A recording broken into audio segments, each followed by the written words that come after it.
lagi. Hadir, hadir, hadir. Luar biasa. Assalamualaikum warahmatullahi wabarakatuh.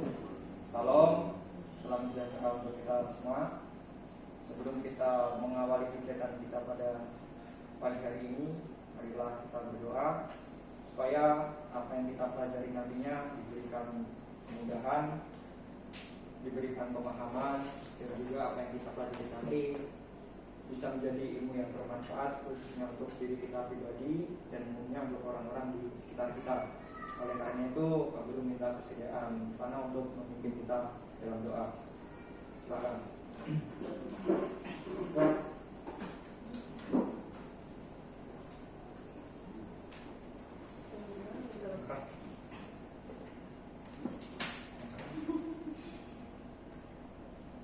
Teman-teman, terutama Pak Guru, sebelum kita mulai kegiatan kita, mari kita berdoa bersama dan keyakinan kita masing-masing. Berdoa mulai.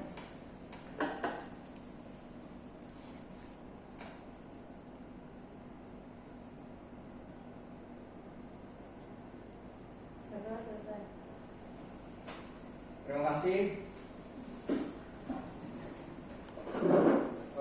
Di pagi yang sangat cerah ini, Pak Guru akan melakukan pembelajaran tentang dasar-dasar budidaya tanaman. Nah, sebelum kita lanjut, Pak Guru akan melakukan absensi. Yang pertama, Yefta. Yefta? Yo, gila. Yes, girl. Hadir, Pak Guru. Geradus. Hadir, Pak Guru. Aflan. Berpak. Daniel. Hadir, Bu. Bapak. Yusuf. Hadir, Pak. Elina. Hadir Pak Guru. Indah. Hadir Pak Guru. Anissa. Hadir Pak Guru. Duda. Hadir Pak Guru. Ivana. Hadir Pak Guru. Jadi semuanya hadir. Apa kabar? Baik. Semuanya sehat? Sehat. Nah, tetap Pak Guru ingatkan dalam masa-masa pandemi sekarang ini kita harus tetap menjaga protokol kesehatan, salah satunya yaitu dengan menggunakan masker. Nanti selesai kegiatan, jangan lupa nanti kalian cuci tangan lagi. Ya, Pak Guru. Seperti itu. Bisa? Bisa. Untuk selanjutnya yaitu materi kita yang akan kita pelajari di pagi hari ini masih mengenai tentang kompetensi dasar menerapkan pelestarian lingkungan hidup dan melaksanakan pelestarian lingkungan hidup. Nah, di dua pertemuan yang lalu tentang kompetensi dasar ini kita sudah mempelajari tentang yang pertama konsep lingkungan hidup, yang kedua tentang apa? Konsep green school. Terus yang nanti kita akan pelajari yaitu tentang pengelolaan sumber daya. Jadi kita sudah melewati 3 pembelajaran tentang kompetensi dasar menerapkan pelestarian lingkungan hidup ini. Tinggal nanti di pertemuan selanjutnya yaitu tentang pengelolaan limbah. Seperti itu. Untuk pengelolaan sumber daya merupakan pertemuan ke-9 dari rangkaian pertemuan kita dan pertemuan ketiga untuk kompetensi dasar ini. Waktu yang akan kita gunakan yaitu 2 jam pelajaran, tetapi masih dalam konsep yang sama karena kita masih masa pandemi. Waktu yang diberikan adalah 30 menit. Jadi kita nanti memaksimalkan waktu yang 30 menit itu supaya kalian tetap serius dan juga menyimak dengan baik apa yang nanti disampaikan. Kemudian tujuan pembelajaran seperti biasa, Pak Guru akan meminta salah satu dari kalian untuk membaca tujuan pembelajaran. Catat nama dulu.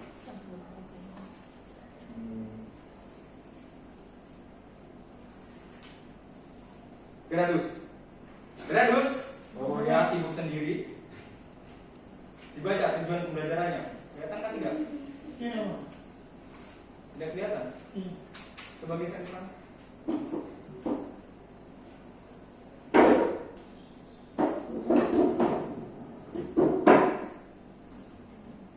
Kelihatan? Iya. Sudah, ya dibaca untuk tujuan pembelajarannya. Setelah mengikuti Kelihatan tidak? Kamu miss kan? Tujuan pembelajaran itu loh. Ini apa itu loh?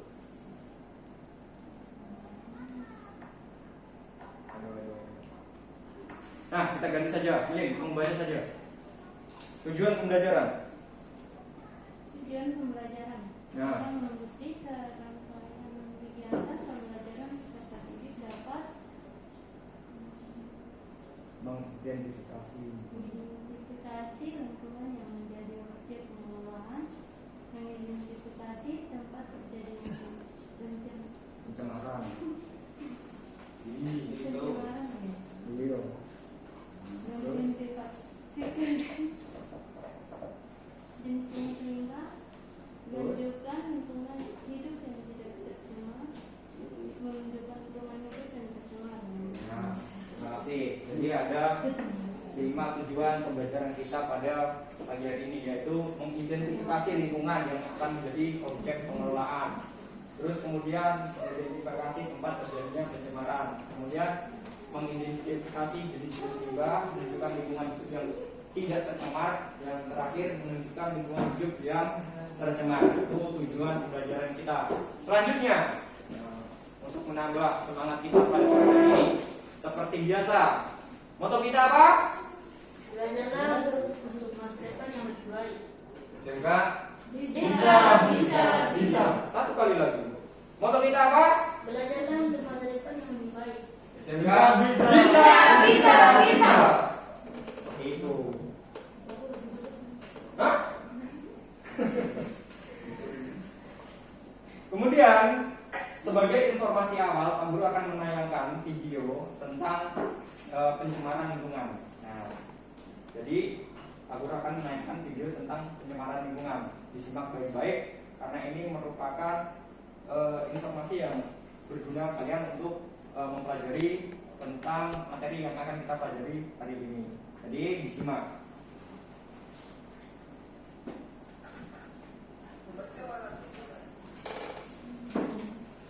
Pencemaran lingkungan merupakan fenomena yang mempengaruhi keberadaan atau kelangsungan makhluk hidup yang ada di dalamnya. Sehingga pencemaran lingkungan dapat menyebabkan perubahan pada makhluk hidup lain yang tidak mampu beradaptasi dengan perubahan yang terjadi. Dalam video ini, kita akan membahas secara singkat tentang pencemaran lingkungan yang terdiri dari pencemaran air, pencemaran udara, dan pencemaran tanah.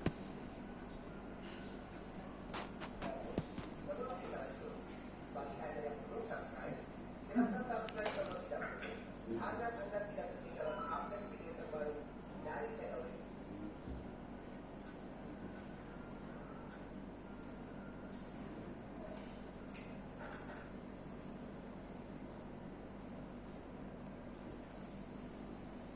Definisi pencemaran.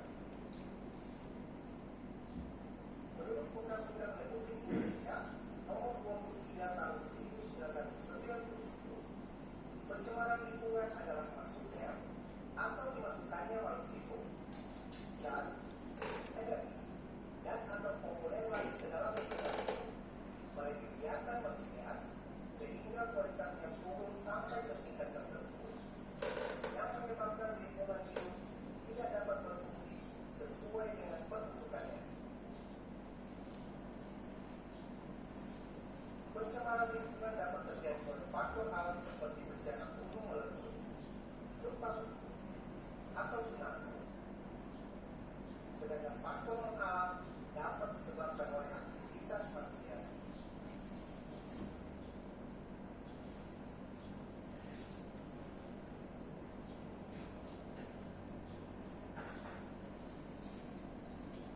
Pencemaran air. Pencemaran air adalah masuknya makhluk hidup, zat, energi, atau komponen lain ke dalam air. Akibatnya, kualitas air turun sampai ke tingkat tertentu yang menyebabkan air tidak lagi berfungsi sesuai dengan peruntukannya.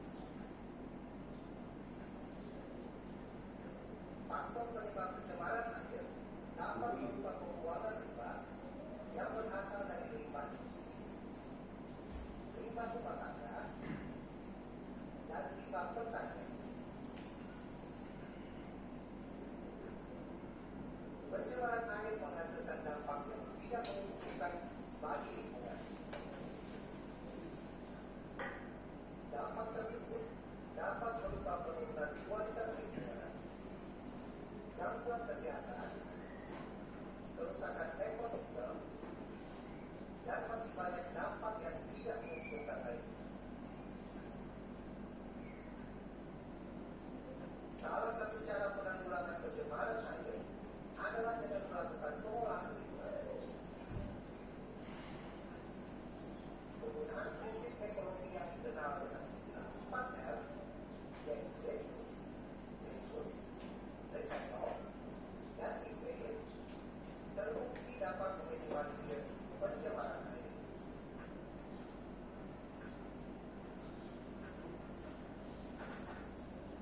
Pencemaran udara. Pencemaran udara adalah suatu kondisi di mana kualitas udara menjadi rusak dan terkontaminasi oleh zat-zat baik yang tidak berbahaya maupun yang membahayakan kesehatan tubuh manusia. Pencemaran udara dapat berupa pencemaran udara primer, yang pencemaran yang disebabkan langsung oleh sumber pencemar, seperti peningkatan kadar karbon dioksida oleh aktivitas pembakaran. Dan pencemaran udara sekunder, yakni pencemaran yang terjadi disebabkan oleh reaksi antara substansi pencemar udara yang terjadi di atmosfer, seperti pembentukan ozon.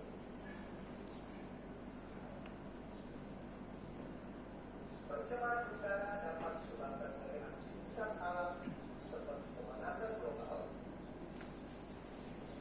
dan aktivitas manusia seperti pembakaran sampah, asap industri, asap kendaraan, dan lain sebagainya.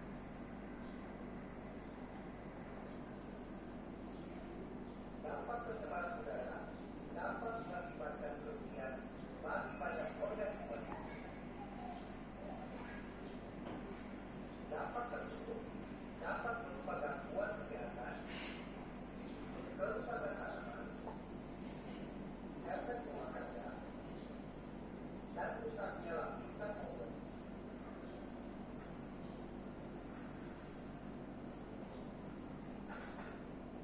Pencemaran tanah. Pencemaran tanah adalah suatu keadaan di mana bahan kimia buatan manusia masuk dan mengubah lingkungan tanah alami. Penyebab terjadinya pencemaran tanah diantaranya adalah limbah domestik, limbah industri, dan limbah pertanian.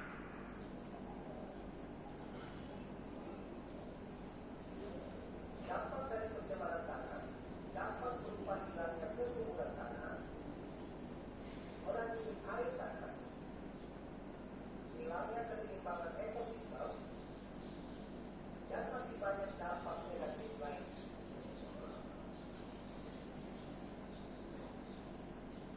Upaya penanggulangan pencemaran tanah dapat dilakukan dengan remediasi dan bioremediasi. Remediasi adalah kegiatan untuk membersihkan permukaan tanah yang tercemar. Sedangkan bioremediasi adalah proses pembersihan pencemaran tanah dengan menggunakan mikroorganisme seperti jamur dan bakteri. Bioremediasi bertujuan untuk memecah atau mendegradasi zat pencemar menjadi bahan yang kurang beracun atau tidak beracun.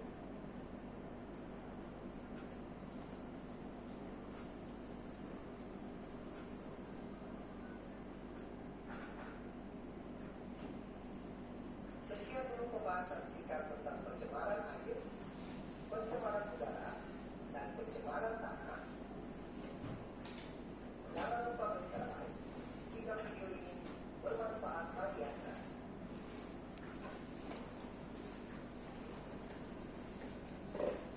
Itu tadi tayangan sebagai informasi awal kalian tentang pencemaran.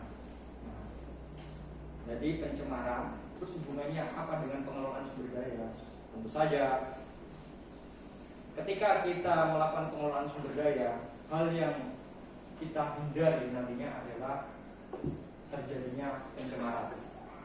Sebagai informasi awal yang kalian tonton di video ini, ada beberapa pencemaran yang kalian bisa dapatkan. Pencemaran apa saja itu? Menurut tempatnya tadi bro, pencemarannya terjadi di mana saja? Pencemaran udara. Ya, pencemaran udara, terus pencemaran air, dan yang terakhir pencemaran tanah. Berarti ada 3 tempat yang berpotensi terjadi pencemaran. Yang pertama pencemaran apa? Air, udara, dan tanah. Jadi 3 tempat ini. Dan kita hidup di bumi ini juga menggunakan 3 komponen ini. Ada air, ada udara, ada tanah. Sumber daya, kita bicara sumber daya ini. Sumber daya yang kita kelola tentu saja berhubungan dengan air, udara, dan tanah. Apalagi di kegiatan pertanian yang akan kita lakukan nantinya di pembelajaran-pembelajaran yang akan datang. Tanah sebagai suplai unsur hara. Kalau tercemar, tanaman bisa mati. Terus kemudian air sebagai sumber apa? Sumber kehidupan. Air sebagai sumber kehidupan. Tetapi bagi tanaman, ya memang bagi tanaman maupun bagi makhluk hidup lainnya, air sebagai sumber kehidupan. Tetapi di bidang pertanian, air sendiri ini berfungsi salah satunya adalah untuk mengangkut unsur hara. Jadi mengangkut unsur-unsur yang ada di tanah ke tanaman. Itu fungsi air. Terus kemudian udara. Udara di bidang pertanian itu juga berfungsi sebagai salah satu faktor pendukung terbentuknya fotosintesis. Jadi ada bantuan air, ada bantuan udara, ada bantuan cahaya itu untuk fotosintesis. Jadi untuk kelangsungan hidup, pembentukan energi itu menggunakan fotosintesis untuk tanaman.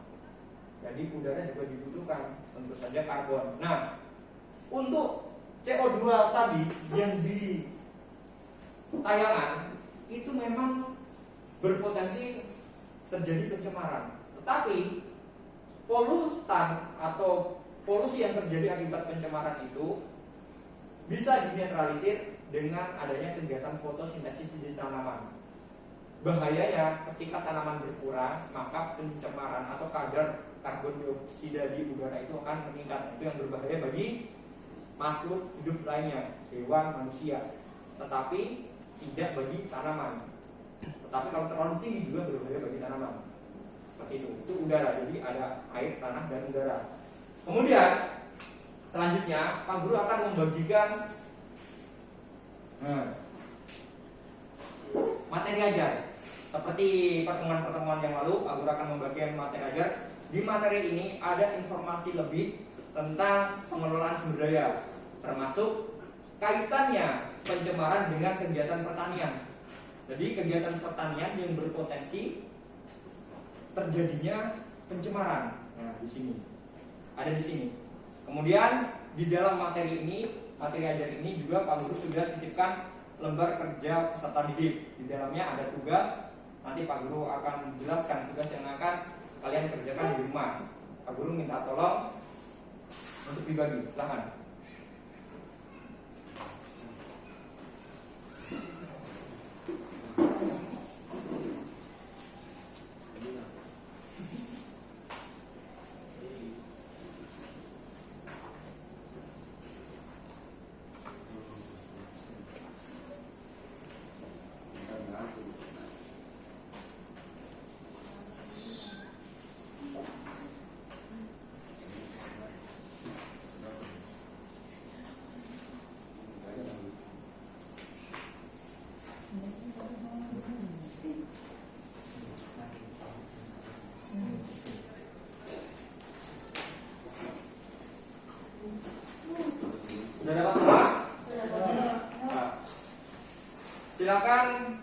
kalian buka materi ajar, Pak Guru berikan kalian waktu 5 menit untuk kalian membaca informasi yang terdapat di dalamnya. Kemudian nanti setelah waktu habis, Pak Guru akan menjelaskan sedikit tentang tugas yang akan kalian kerjakan di rumah, serta Pak Guru akan memberikan kesempatan kepada kalian kalau ada yang ingin ditanyakan. Pak Guru berikan waktu mulai dari sekarang 5 menit kalian untuk membaca materi ajar yang ada yang sudah didapatkan.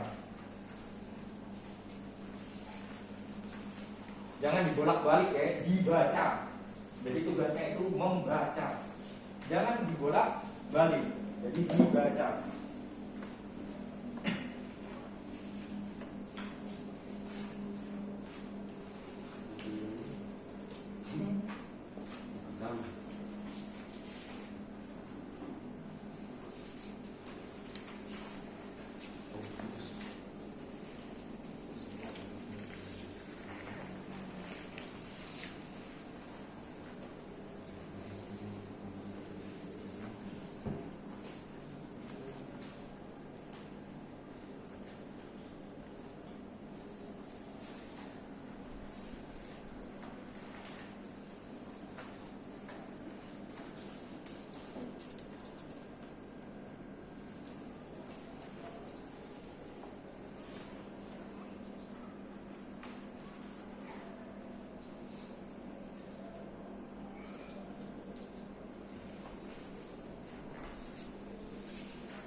lagi.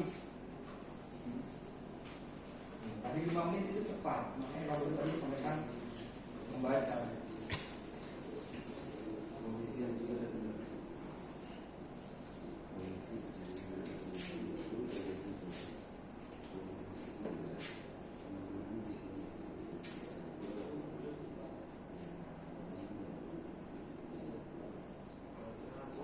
Kita 30 detik lagi.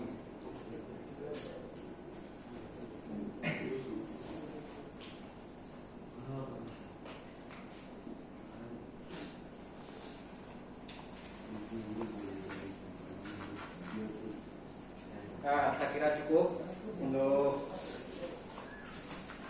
kegiatan membaca atau literasi. Kemudian dari materi ajar yang Pak Guru bagikan itu, silakan buka halaman terakhir. Nah, di situ ada tugas yang akan kalian kerjakan di rumah.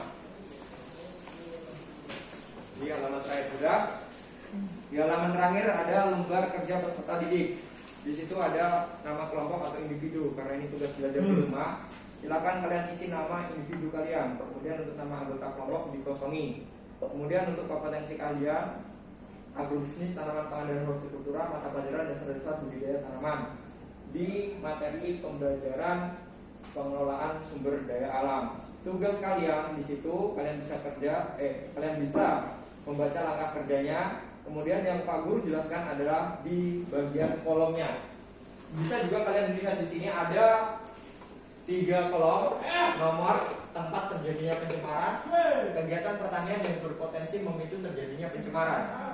Di materi ajar itu di bagian akhir ada materi advent atau materi yang bersifat berkelanjutan tentang kegiatan pertanian yang berpotensi menjadi atau terjadinya pencemaran akibat kegiatan pertanian. Kalian bisa baca. Kemudian di kolom kedua ada tempat terjadinya pencemaran tanah, air, dan udara, seperti yang informasi di awal yang kalian sudah dapatkan. Kemudian di kolom ketiga kegiatan pertanian yang berpotensi memicu terjadinya pencemaran. Kolom ketiga inilah yang nantinya akan kalian isi.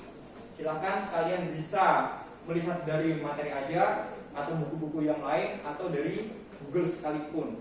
Tidak masalah. Yang penting kalian bisa mengisi kegiatan pertanian yang berpotensi memicu terjadinya pencemaran. Di mana kegiatan yang bisa berpotensi memicu di tanah, kemudian di air, dan juga di udara. Kegiatannya apa saja? Kegiatan pertanian apa saja? Nah, kalian bisa baca di situ dan kalian bisa menuangkannya ke dalam tabel sebagai tugas kalian.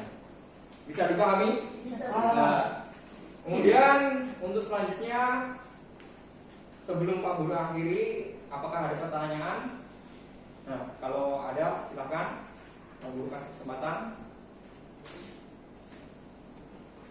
Kalau tidak ada, berhubung waktu yang kita gunakan sudah mau 30 menit, ya karena keterbatasan waktu ini, kalau ada hal-hal yang ingin ditanyakan atau kalian tidak mengerti, kalian bisa SMS atau WA Pak Guru, atau kalian nanti bisa membuat daftar pertanyaan. Nanti kalian bisa buat, kemudian bisa kembalikan ke Pak Guru untuk pengumpulan tugasnya tetap di minggu berikutnya.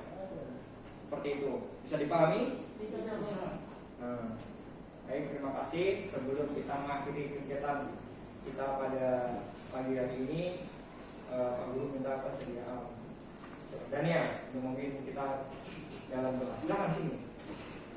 Yang keras ya.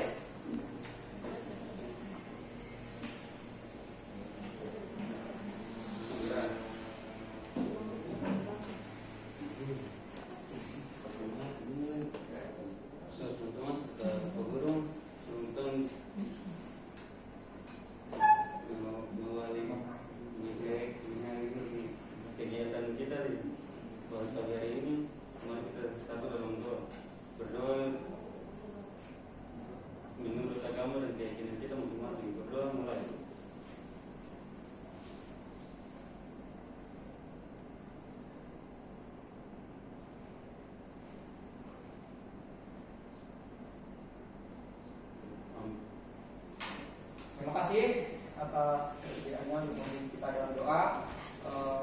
Perlu Pak Guru sampaikan lagi untuk kegiatan pertemuan kita selanjutnya, yaitu tentang pengelolaan limbah. Jadi diharapkan kehadirannya di minggu yang akan datang atau di pertemuan yang akan datang.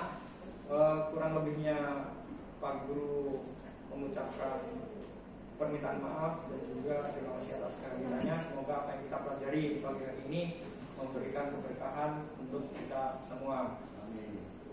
Amin. Pak Guru akhiri. Assalamualaikum warahmatullahi wabarakatuh.